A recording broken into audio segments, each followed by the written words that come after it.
Bax, biz nələr istəyirik? Bir dənə biz siyaha yazaq. Birdən Allah dünyadan istədiyimiz hər şeyi bizə birdən versə, birdən-birə. Hə?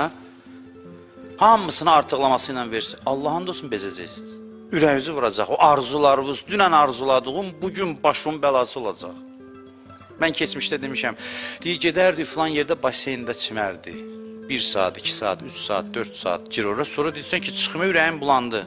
Bu dünya belədir. Hər şey birdən versin sənə, istifadə elə, antidepressant atacaqsan, sonra qəbul edəcəksən.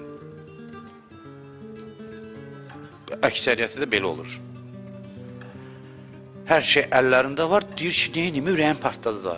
Da bir şey qalmadı axı. Neyiniyim, mən nədən ləzzət almaq, hər şeyim var. Ən böyük bəlalardan biri budur ki, istədiyi hər şey var, görür ki, dünya qane eləyə bilmir, başqa da ləzzət mənbəyi tanınmır və salam. Gəl onda bu adamın şərrindən özünü və ailəsini, ətrafı qoru. Bu dünya gücünü qoyur, təmin eləyə bilmirsən, görmürsən sən. Yenə də allanırıq, gedirik dalıca. Gedəyi qazanaq, əldə edək, yəni həsrətini çəkməyək, ləzzətini aldanmayaq, söz budur. Biz hərdən hissə istəyirik, gözümüzə gəlmir onun pisliyi.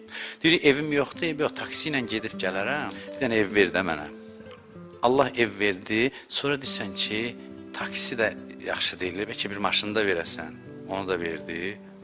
Sonra deyirik, hissə istəyirik gözümüzə, birdən hər şey versə, təsəvvür elə. İşin, pulun, maşının, evin, hər şeyin, hər şey qaydasında, sonra gəl yaşa görüm dünyada necə yaşayırsan.